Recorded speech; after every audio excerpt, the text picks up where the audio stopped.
Hey, I'm Gavin and welcome to my channel. Today I will be drawing a new character from a comic book that I'm working on. His name is Nib and he's a fantasy character. Follow along while I work on a few small sketches just to get a few ideas down, and then I'll move on to the larger character sketch. I wanted this character to be a hobbit-like fantasy creature from the world of the dead, basically from Irish mythology. The book I'm working on is a story about a group of teens trapped in the other world. It's the place of Irish mythology where magic and crazy creatures live. I wanted Nib to be a friendly character for the group of teens, but also something non-human and a bit weird looking. In the story, he's found in the ruins of an old castle that's been half reclaimed by the other world, and from that point on, he kind of becomes part of their group. He doesn't talk much, but he understands the world that they're in. He understands the rules of the other world and helps the teens navigate this new realm.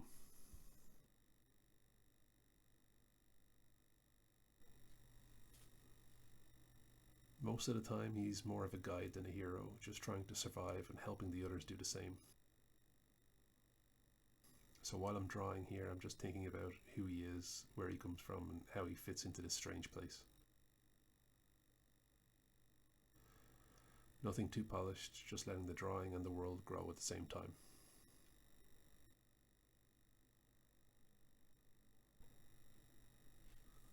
So once I'm happy enough with the smaller sketches, I move everything onto a bigger page. I use a lightbox for this just to help me work in layers, drawing and redrawing, tracing over my own work and tweaking things as I go. That's something I picked up back when I studied animation. It just feels very natural to me to redraw instead of trying to fix everything on the one page.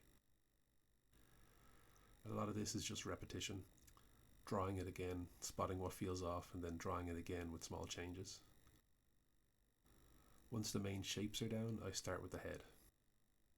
I knew I wanted it to be round and quite wide, furry but short and a bit scraggly rather than fluffy. He's got big eyes and I wanted his face to be more open, not completely covered in fur, almost like a baboon or a chimp where the face breaks through the hair a bit.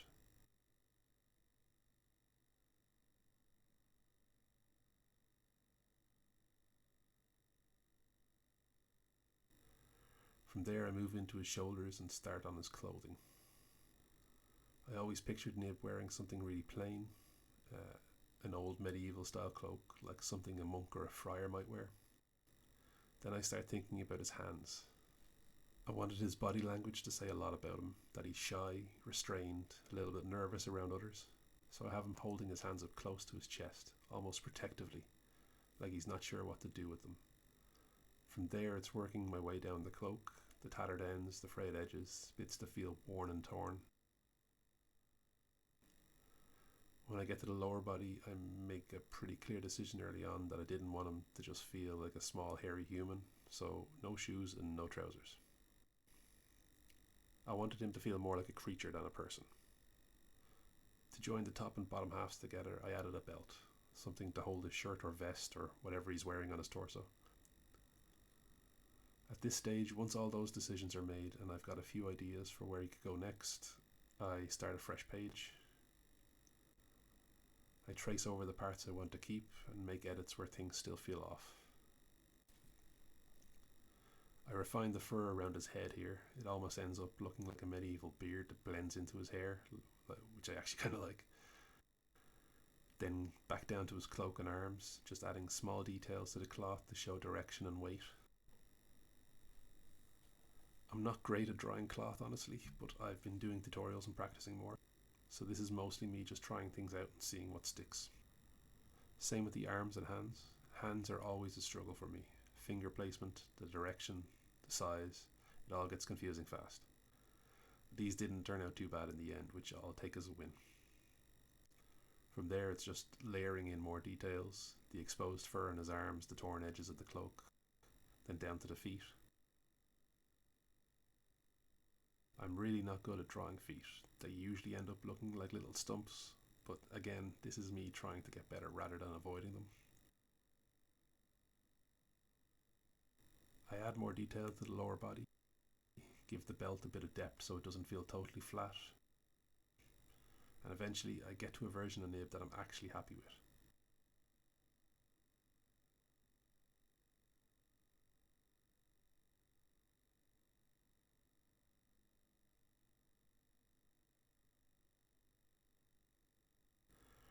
From there I start shading, mostly the cloak first.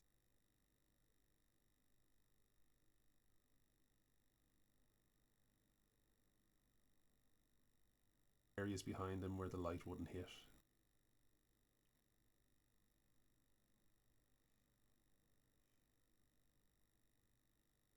The edges where cloth meets the fur.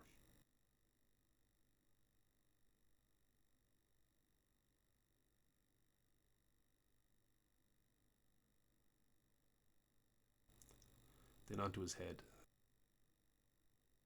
This is about the point where I decided to try something different with his eyes.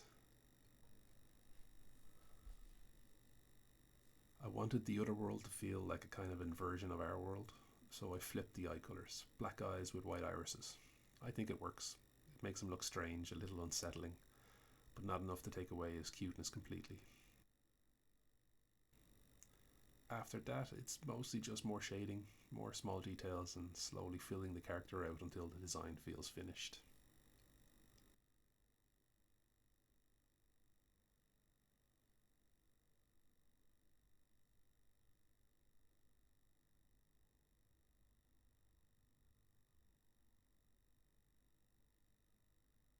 And yeah, that's kind of where I'll leave this one. If you've watched this far, thank you.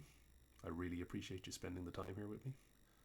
I'll be uploading more drawing videos like this and more videos about developing this comic book and the other stories I'm working on alongside it. This channel is very much new, so bear with me while I get my shit together. This whole thing is about the process, figuring things out, making mistakes, and slowly building these worlds and characters. So if that sounds like something you'd like to come back to, I'd love to have you here again. Thanks for watching, and I'll see you in the next one.